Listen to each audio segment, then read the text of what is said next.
I am going to talk about some suturing and wound care management basics. A lot of the topics I'm going to discuss, I've actually done more in-depth videos of, and I'll try and provide some links to those so you can check those out as well. But this is going to be a little bit more of an overview of some different thoughts on different techniques and management principles and my thoughts on some things. Now, with these procedures, as with so many things else in medicine, there is no 100% right or wrong. There are plenty of not wrong ways to get to the same end goal in medicine. So take what I'm saying and eventually make your own practice style out of things.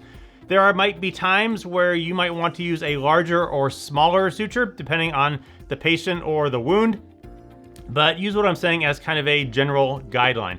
For doing the procedures, all of our emergency departments have laceration carts. The carts look a little bit different at each of the places, but for the most part, the stuff that's in it or in them are the same. Usually these carts I will take into the patient's room, and I will use these carts as a tabletop to put whatever laceration tray, or if I'm doing an abscess, I use it kind of as a table to put things on, and then you have access to all the stuff in the drawers for doing dressings and stuff afterwards. Of note, if you are mid-procedure and you need something out of the drawer, don't stick your bloody hands into the drawers because you're gonna kind of contaminate it and get blood everywhere. So either get stuff out beforehand or you take your gloves off. For doing lacerations, we have laceration trays.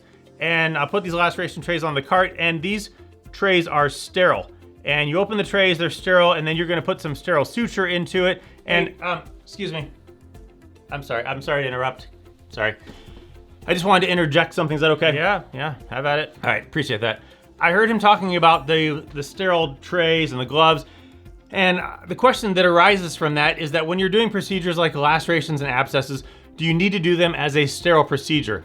The short answer to that question is no, you don't. The long answer is that they've done studies comparing tap water to sterile saline and the non-sterile gloves in the boxes on the wall compared to sterile surgical gloves.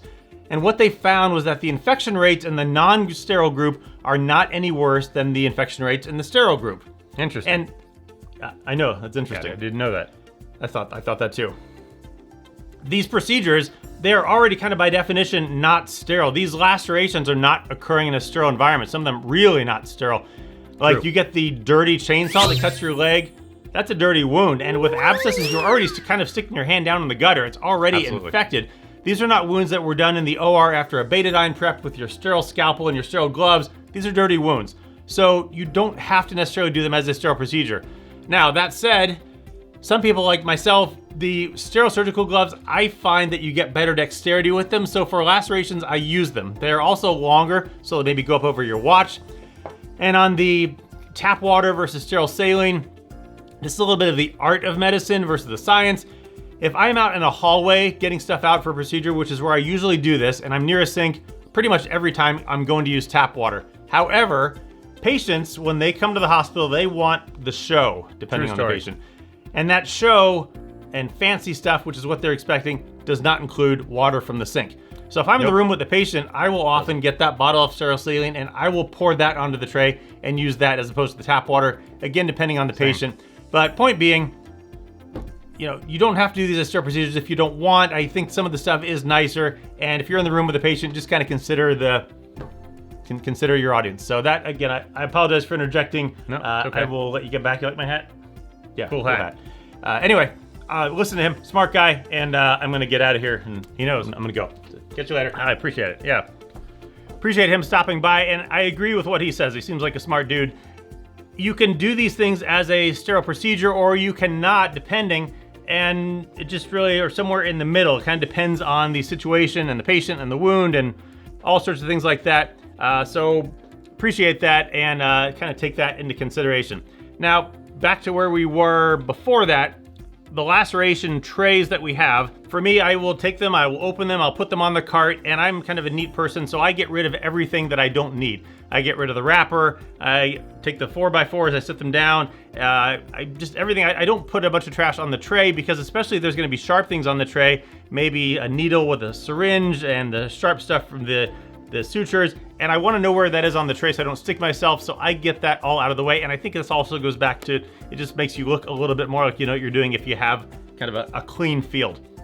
I will put in the two small sections of the tray, in one I will put water or saline, depending, And in the other one, I will put soapy water or soapy saline, again, depending. Because mid-procedure, I often will want to wipe things down, and that gives you a nice access to that right there. I'll get out all the suture that I need, and then I will have a go kind of at the wound. Now, next topic is anesthetics. We have several options for getting things numb.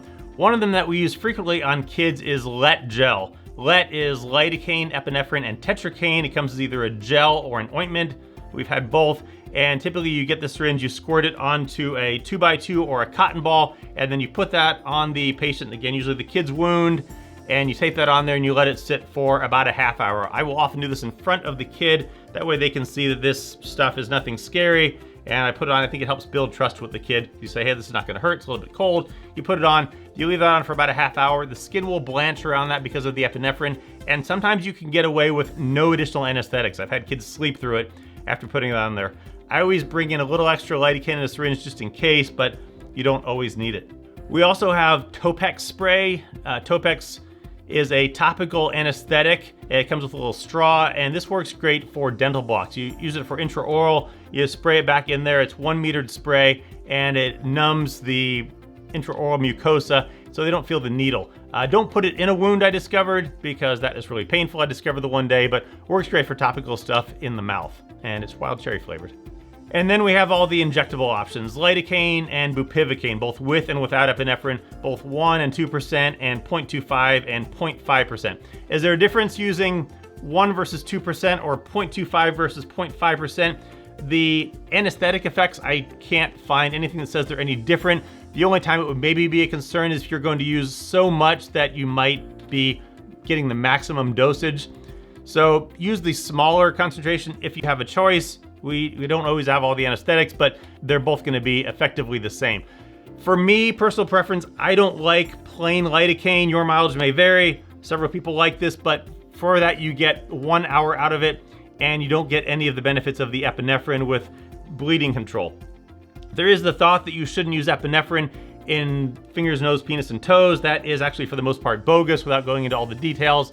It's still kind of standard of care. We don't do it for digital blocks, but studies have shown it's actually pretty safe, and the plastics people use the epi in noses and ears, so not the end of the world. I always use epinephrine if I can, both for the bleeding control and it lasts a little bit longer. Lidocaine versus bupivacaine, they both onset is both pretty quick, and they're going to last for 3 to 5 or more hours, so plenty of time for what you're doing in the emergency department. For digital blocks, this is where I really don't like the plain lidocaine because you get an hour out of it. You do the digital block and you say, great, I'll give that about 10 minutes to get numb.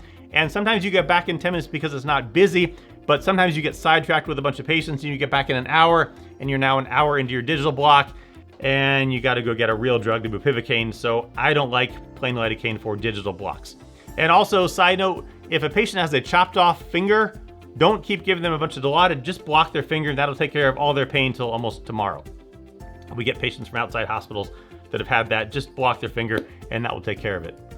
Now for doing the anesthesia in the carts, we have different size needles and syringes. Needle sizes, we have 30 gauge, 27, 25, two sizes of 25, both 1.5 inches and a 5/8, and then an 18 gauge. The only studies I can find on pain control and needle size were all dental studies that said patients couldn't tell a difference between 25 and 27. So I use 25 gauges for intraoral stuff. For digital blocks, I will usually use the 5/8 25 gauge needle. And then for arms and legs, a lot of times I'll use that 1.5 inch 25 gauge needle. For small stuff on the face and for kids, a lot of times I'll use that little baby 30 gauge. Just depends. Again, see what you think about the wound and use what you think is appropriate. For the small ones, I'll often tell people, this 30 gauge, this is the smallest needle we have because people are afraid of needles. Now on the syringe size, we have 3, 5, 10, I think 20, 30, and maybe 60 cc syringes. When you're doing the injecting of the lidocaine or the anesthetic into a wound, use the smallest syringe size you can for the wound that you think you're going to need. So for instance, if you think you're going to use about a 0.5 cc of lidocaine on this small forehead wound, use the 3 cc syringe because you're going to have a lot more fine control of it than you are trying to inject a 0.5 cc out of a 10 cc syringe. If you're going to irrigate a wound, get the 30 or the 60 cc syringe and you can put the splash guard on it. That way you don't spray yourself with it and it's a lot less refilling the syringe. Also, alternatively, for irrigating the wound, you can have the patient put their stuff, their arm or wherever it is, under the sink if it's amenable to that, because it's more the volume, the dilution of all of the fluid as opposed to just a couple squirts of it. So if you can do that, that's all the better. Next topic is wound closure materials. We have several options for this. You can use Dermabond. Dermabond is skin glue. It is effectively like super glue. They're all cyanoacrylate. Dermabond is a little bit more flexible. It has a little more antibacterial properties. It works well on wounds that are not dirty. If you have a bite wound, you don't want to put Dermabond over because it's going to seal all that bacteria in there. Dermabond also works well in areas where there are low tension. So if the wound is already well reapproximated, works very well on faces, not over a knuckle. It's not that flexible, not on places that are going to have a lot of contact. So right here, it's going to wear off quicker. But there are a lot of places that the glue can work well. Similarly, you can use steri-strips. We have several different sizes of steri-strips, from thin to thick. Cut it down to the appropriate length for the wound. And again, if it's not under a lot of tension, it can work well for places like that. And again, it's no pain to the patient. And those steri-strips will stay on for a long time, even through showering. Next are staples. Staples work well, especially in scalp wounds. However, if you have a patient that you don't think is going to follow up, like the homeless guy, don't put staples in because they are never coming out. Put the absorbable stuff in the scalp of someone that you think is not ever going to follow up. But staples can be very nice. They're quick, they're easy. I've heard some people say don't anesthetize the wound before staples. I always do that because I feel like the staples are going to be painful. And then after staples would be sutures. A bunch of different suture types in the drawer. There are the non-absorbable sutures, which would be Prolene and Ethylon. The Ethylon tends to be black, it's nylon. The Prolene tends to be blue, it's polypropylene. They are both effectively nylon and they are non-absorbable. You're going to put those on the outside. On the inside of the wound, we have a bunch of options for absorbable sutures. We have Vicryl and PDS. I use those somewhat interchangeably. They are both going to take about 3 to 4 weeks before they absorb. So a lot of wounds are going to need deep sutures because the surface stitches are going to come out, especially on the face, are going to come out in 5 to 7 days. And if there's not something deep to hold that wound with good reapproximation, the scar can have a tendency to widen. You need something to give it support down underneath. So a lot of wounds are going to need deep sutures, so try and become very comfortable doing those. Faces are going to need them, arms, legs, a lot of them are going to need that. So absorbable options, we have Vicryl and PDS, which like I said, are going to go for about a month, roughly. There is Vicryl Rapide, that's going to go for about 2 weeks. I will use that on scalps, works well there. I've seen some of the hand surgeons that will use it on fingers and arms. I've not gotten to that for myself. I most frequently use Vicryl Rapide on scalps. There's chromic gut, and uses for that are intraoral and nail beds is places we mostly use that. Some of the hand surgeons also will use that on fingers. It absorbs in about a week. I don't use that personally myself externally on fingers, but sometimes I will talk to a hand surgeon and I'll say, hey, do you want me to use gut on that? And sometimes they'll say yes, and then the patients don't have to get the stitches taken out. So there's regular gut, which is the brown wrapper, and then there is fast absorbing gut or plain gut, and that is ideal for facial lacerations. That will last for about a week, 5 to 7 days, and then it will just dissolve and fall out. Especially often those are going to need the deep stitches to give the wound support underneath for when these dissolve on their own. Especially on kids, as much as it doesn't hurt taking the stitches out, taking them out on kids is equally as traumatic as putting those in. So if you can put absorbable stuff on the faces of kids, it's ideal on the back end of people to not have to take them out. Some other thoughts and tips on suturing. If you have the old guy with the big bushy dark eyebrow, don't put black Ethylon in there because no one is ever going to find them. If you're going to put non-absorbable stuff in dark hair or dark eyebrows, use blue Prolene so that people can find them, or just use absorbable stuff so they don't have to worry about it in the first place. Intraorally, if you're going to use the chromic gut, that knot can be kind of pokey to the patient. So if you can bury the knot, do the equivalent of a deep suture, start down underneath, come out on the surface, and then bury the knot. That way it's not going to poke the patient. That's also a little bit kinder to the patient. Also, when you're doing the wounds, take big bites. If you take little small bites, if you put the suture really close to the wound edges, the person taking them out is going to hate you because they are really hard to get out. So take big wide bites on either side of the wound. because a lot of our patients don't care for their wounds that well. They don't keep them that clean. And instead of coming back in a week, they come back in a month. And the last time it was cleaned was when you cleaned it. So big bites is going to make it for easier on the back end, getting those stitches taken out. Some rough size considerations for sutures on the face. If you're going to use non-absorbable, Prolene or Ethylon, usually a 6/0. The fast gut 5/0, the 6/0 fast gut is just not strong enough, and I think now we only have the 5/0. 5/0 fast gut is great on the surface. Usually deep on the face is going to be a 5/0 Vicryl or a 5/0 PDS. Intraorally with the gut, I would usually use a 5/0 chromic gut on the inside of the mouth. For fingers and hands, typically I will use 5/0, either Prolene or Ethylon, really just your choice between the two. Again, depending on the patient and the wound, big burly construction guy fingers, you might sometimes use a 4/0. Of note, the 4/0 Prolene does come in two different needle sizes, a big needle and a small needle, so be aware of that. On forearms, I will usually use a 4/0 or 5/0, again, just depends on the wound. On legs, usually a 4/0 or a 3/0. On the surface, deep, usually a 4/0 Vicryl. We don't have 4/0 PDS. Sometimes on the leg, I use a 3/0. Again, just depends on the leg and the wound. And those 3/0, it's gonna have a bigger needle for these big gaping wounds. You're gonna be able to get that across the wound a lot easier.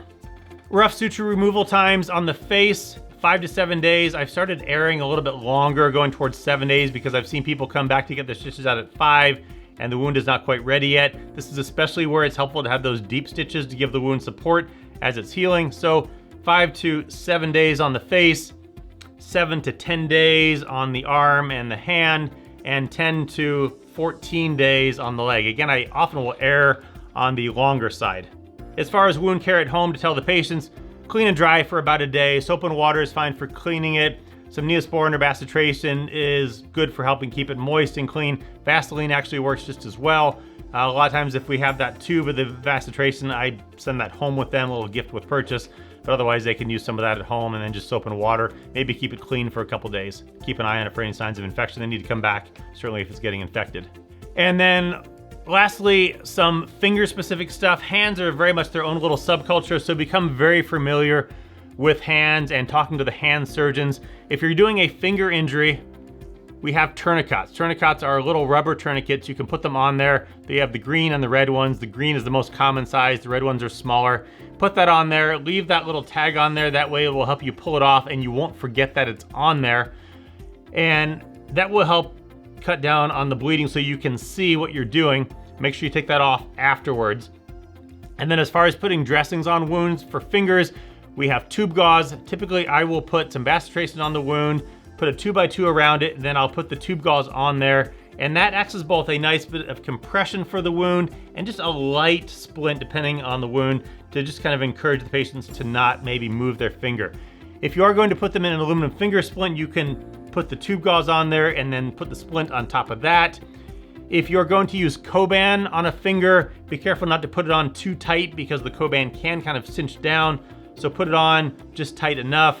And I always caution patients the same thing at home. I've seen some people get a little bit too tight with the Coban and there were some issues with the fingers with that, so be careful with that.